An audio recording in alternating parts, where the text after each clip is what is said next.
आज आम बनैबा बहुत ही टेस्टी क्रीमी कस्टर्ड आइसक्रीम आ बनैबारे यह बहुत ही इजी एकदम सिंपल बेसिक जिनिस रे बनैबा यही आइसक्रीम आ खाइबारे भी इतने टेस्टी लागिबो आपण मार्केट रा आइसक्रीम भी भूली जिवे। चलंतु स्टार्ट करिबा आइसक्रीम रेसिपी। वीडियोटी भल लागिले मो चैनल को सब्सक्राइब करी लाइक शेयर एंड कमेंट करने को भूलिबेनी। नमस्कार, मो मनीषा वेलकम करुछि मो यूट्यूब चैनल मनीषा प्रधान को। चलंतु स्टार्ट करिबा आम रेसिपी। फर्स्ट गैस ऑन करी से गोटे कड़ाई बसाई नबा। मु एही आइसक्रीम को 1 लिटर क्षीर रे बनाऊची। कड़ाई गरम होला परे आमे सेथिरे क्षीर को ढाली नबा। मु एथिरे 1 लिटर क्षीर नेइची। 1 लिटर क्षीर रु 1 कप क्षीर मु अलगा रखिची। क्षीर ढालिला परे आमे सेथिरे 1.5 कप चीनी ऐड करिबा। आपण जदि टिके मिठा चाहुचंती आपण 2 कप चीनी नै परिबे। यह को भल भाव मिक्स करी नबा। एही समय रे गैस आपण मीडियम फ्लेम रे रखि परिबे। तापरे मु गोटे बाउल नेबी।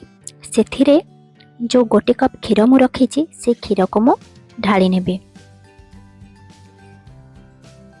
तापरे सेथिरे 4 चम्मच कस्टर्ड पाउडर ऐड करी भल भाव मिक्स करी नेबी। क्षीर ठंडा थिबा समय रे ही हमको ए सब को मिक्स करिया को पड़िबो।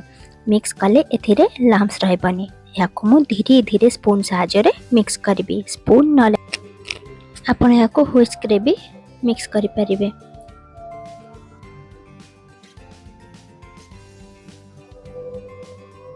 एमिति धीरे धीरे करी याको मिक्स करि नेबे कारण कस्टर्ड पाउडर तळे बसी जाए। मु एथिरे vanilla flavour custard powder use करची। तापरे एथिरे 3 चम्मच मिल्क पाउडर मिक्स करिबा। मु एथिरे अमूल स्प्रे यूज करची। आपण कोनोस भी ब्रांड यूज करि परिबे। एहा को भी भलो भाबरे मिक्स करि नबा। कस्टर्ड पाउडर तळे बसी जाए सेथि पई ताको बारंबार मिक्स करिवा को पड़े।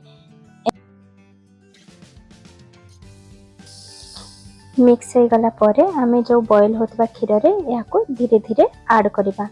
आ या को ऐड कला परे आमे 1 मिनिट भी ताको छाड़ीबानी। ताको चलौथिबा नहले से तळे बसी जिवो। कस्टर्ड पाउडर पोड़ी जिवो। सेति पई आमे या को ठीक हेबा पर्यंत गोळी चलेबा। कस्टर्ड पाउडर देला परे ये बहुत जल्दी ठीक हे जिवो। ए समय रे आपण गैस रो फ्लेम को मीडियम रे रखिबे। या ठीक है देखंतु ये ठीक हे गलानी। आमे बे याको गोटे बाउल रे काढी नबा आउ ठंडा हबा पे छाड़ी दबा। आपण चाहले याको फ्रीजर रे भी रख परिबे 1 घंटा पे। तापरे आमे गोटे बाउल नबा। सिथिरे आमे व्हिपिंग क्रीम नै परिबा किंतु मु एठी अमूल रो फ्रेश क्रीम नैची। अमूल रो फ्रेश क्रीम को भलो से व्हिप करिवे। मु एठी हैंड व्हिस्कर यूज करिची। आपण चाहिले इलेक्ट्रिक व्हिस्कर भी यूज करि परिबे नहले चामच रे भी आपण याको फेंटी पारिबे किंतु एथिरे टिके टाइम लागिबो। आपण एही क्रीम आउ कस्टर्ड को एकाठी भी करी भलो से ग्राइंडर रे मिक्स भी करि परिबे। देखंतु मोटी हैंड ब्लेंडर रे ताको मिक्स करूचे।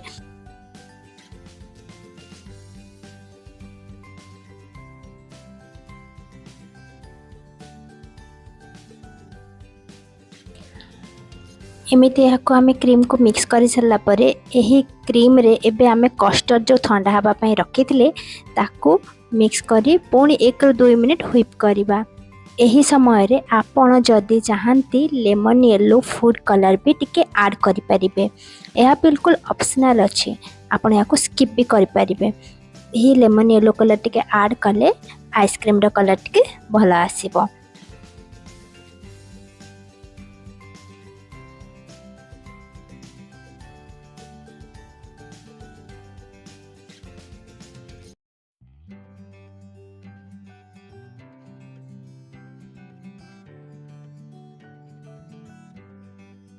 व्हिप कला परे देखंतु ये आइसक्रीम बनिया पे पूरा रेडी।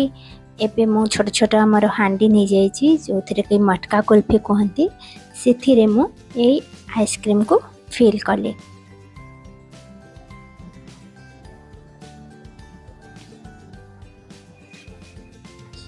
ता ऊपर किछि ड्राई फ्रूट मु काटी की रखिथिली छोट छोट गुंड करके रखिथिली। से ड्राई फ्रूट को ता ऊपर टिके मु सजाई दोची।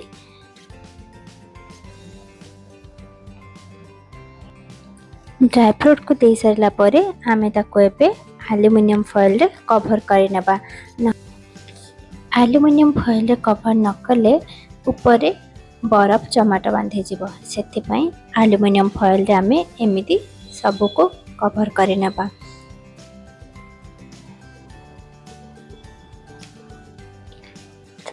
तापर गोटे एयर टाइट कंटेनर रे एमती किसी ड्राई फ्रूट पके दे तले ता ऊपर ए आइसक्रीम रो मिक्सचर को आमे ढाली नबा।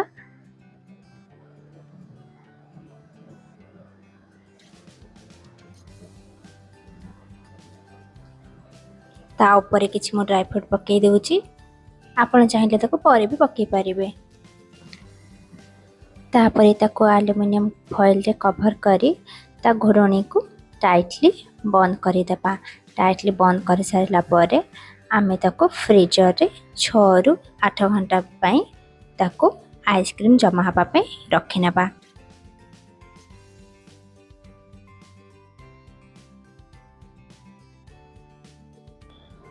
एबे हमर आइसक्रीम हे छै रेडी। देखंतु हम आइसक्रीम बहुत सुंदर देखा जाउची। एबे हमें ताको गोटे प्लेट रे एमती उल्टी टिके प्रेस करले से आइसक्रीम आराम से बाहरी जीव। देखंतु केते टेस्टी देखा जाउची। एबे हमें ता ऊपर किछि ड्राई फ्रूट छोट छोट ड्राई फ्रूट जो काटी के म रखितली ताको हमें सजाई देबा।